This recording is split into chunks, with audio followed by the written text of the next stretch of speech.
The abiding covenant has put the government on its toes, and true to its commitment through the bottom-up transformation agenda, the Kenya Kwanza administration has not disappointed its electorate and commits to do even better as time goes by. Top of the government's agenda is a betterment of the Kenyan welfare in all aspects of life by meeting its promises and remaining a listening government in its response to people's needs. Last week, we addressed the issue of passports. We need to clarify further that Kenyans have complained of delayed issuance of passports, and I wish to confirm that the problem is being addressed. The problem has persisted because of delayed supply of 34-page passport booklets, which normally goes for 4,550 Kenya shillings. This shortage has been caused by slow delivery of the booklets by the supplier. The documents are usually printed outside the country for security reasons, leaving only applicants' biodata to be printed locally upon application. A consignment of the booklets is on the way and will land in the country soon, and the problem will be a thing of the past. We believe so. In the meantime, as I had said earlier, those with urgent need for a passport are advised to apply for the 50-page passports, which this applies in plenty. And of course, remember, we said very clearly there are 70,000 uncollected passports last week. So that should have, of course, reduced, because if people heeded what we said, we keep on insisting they should go and pick those passports. Now, on the issue of ID issuance, the government is also aware of the problem of acquiring identity cards by eligible youth, which has been caused by a court order suspending the production of the third-generation identity cards. An appeal has been made on the case. As we speak, 600,000 applicants for the cards are pending at the civil registration offices countrywide, even as another 684,000 IDs lie uncollected by the applicants across the country. So 600,000 new applicants, another 684,000 not yet collected. So you can see there is a balancing out, and please, people should collect this. As government spokesman, I affirm that once the appeal is granted, the government will embark on massive production of the vital identification documents with the aim of declaring the backlog within the shortest time possible. The government appeals to those yet to collect their documents to do so in order to avoid inconveniences in the official issuance of this very important document. And also, I think to clarify that this is a problem that government is not happy about, because like those students who are supposed to get help loans and they have not yet gotten their IDs, then it becomes a difficult issue. It is interfering with a lot of public service delivery efforts, and so therefore, ladies and gentlemen, we really would want this matter to be fully resolved, as quickly as possible. And these are some of the things that we are talking about in terms of the courts not being able to work out their things in good time. Now, there's an issue of livestock and pastoralists, very important, because there have been concerns from the ground about what is it, and we've gotten these concerns from places like Kajiado.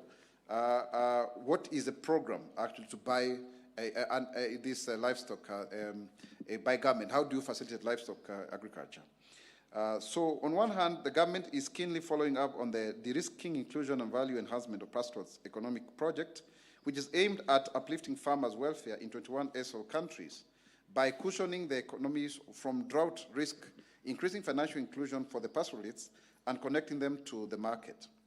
The benefiting counties include Turkana, Marsabit, Isiolo, Laikipia, Mandera, Wajir, Garissa, Tana River, Taita Taveta, Kilifi, Kwale, Lamu, Meru, Tharaka Nithi, Samburu, Baringo, West Pokot, Narok, Kajiado, Makueni, and Kitui. So you can see there are quite a number of counties that are benefiting here. The project, which was effected in October 2022 and runs through to 2027, also seeks to facilitate livestock trade across the Horn of Africa countries, and to upgrade livestock value chains by mobilizing private investments.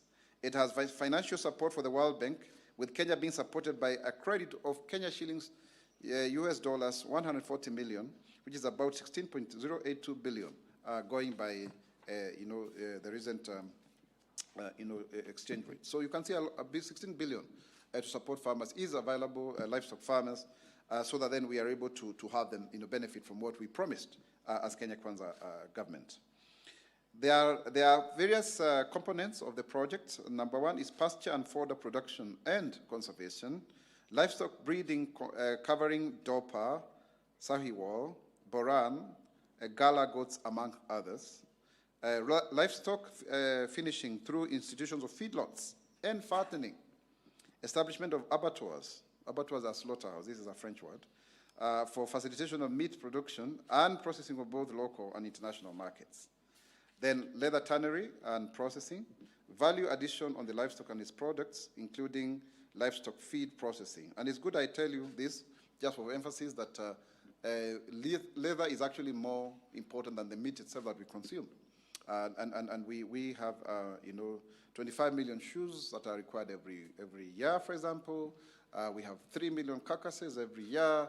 If that can be turned into the leather value chain, which we are working on as government on the priority 9 value chains, then that becomes very important. And it's also good to say there's actually some new funding also, from our development partners that is also going to help, I beg your pardon, 29 value chains that was just approved yesterday by Cabinet. So you can see there's a lot of investment in agriculture, and you'll hear a lot of that when we come to brief you, because it is an economic mainstay. Directly 25%, another 26% indirectly, over 50% of our economy is on agriculture.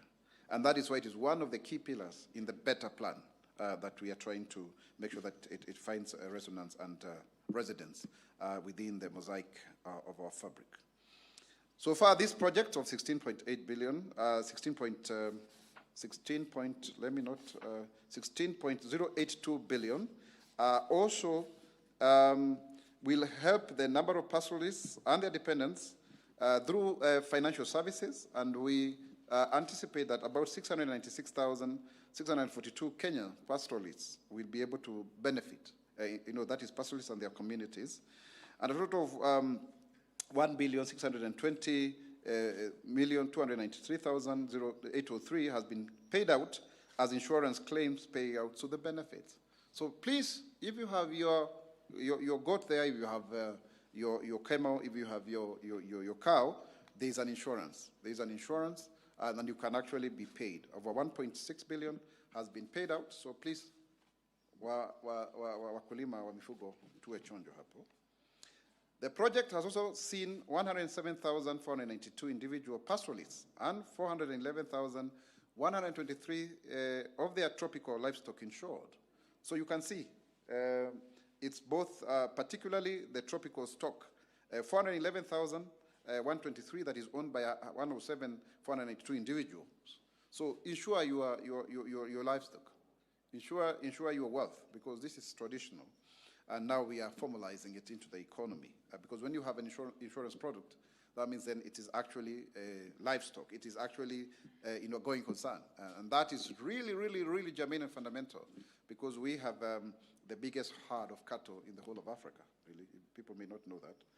An amount of Kenya shilling 6,000 per beneficiary has been paid as enrollment saving bonus, bringing the total bonus payout to 492,090,000. So there's a bonus also that comes into that, a coupon of 6,000, which is very, very good. The project has also sought to empower the female gender, as the percentage of women supported and who own bank accounts has increased from a baseline of 33% to 108% within the pastoralist communities. So only 33% of women were having bank accounts. Now, that number, the initial number, has grown by 108%. That is really, really commendable. You can see the empowerment there. It has also created a number of jobs as proven by 163,578 digital accounts. Digital, this is the idea here. So we are also going digital, it's online marketing. In use under this project and the inclusion of 26 formal financial sector companies to provide services to the pastoralists. Can you see how important this is happening? So there are now digital accounts so that you can even have it on an M-Pesa, M-Shwari, or whatever other product, but also 26 financial sector companies like banks and other microfinances have already been providing services to this sector. Quite huge. It's going to unlock a lot of potential going forward, formalize it, and even in a way really deal with also the issue of cattle rustling and what have you. This is in keeping with the government commitment to deploy modern agriculture risk management instruments that ensure farming is profitable within predictable incomes, just as it was in the 1970s when the scheduled crops were catered for under the 10 guaranteed minimum return scheme. So we are going back to that, because that time, if you look up to around 1979, the commodity pricing boom really helped many agriculture-based economies. So that's where we are going, back to, so that we are able to empower our farmers. A very, very important point that we need to make there. And one may actually ask, why do you then say, if you formalize this, you are even going to reduce issues of cattle rustling? Because of the mismatch of the economy, then you find those that do those kind of works are seen like they do not belong to the formal sector of the economy. As I was driving to come to work today, there was a huge cow on the road, and it was, juxtaposition of the modernity versus, what we may consider traditional. But it's part and parcel of our society. It has not gone down. That is Isaac Mwaura, the government spokesperson, in his weekly briefing there, just giving an update of what the government is doing. He has spoken about the passport issue. He says that there is a consignment of passports that is going to be landing in the country and will be printed locally to ease the backlog that there exists. He has also talked about various efforts to improve agriculture in the country and so much more. That Kasichana Masha, our very own reporter, is on the ground.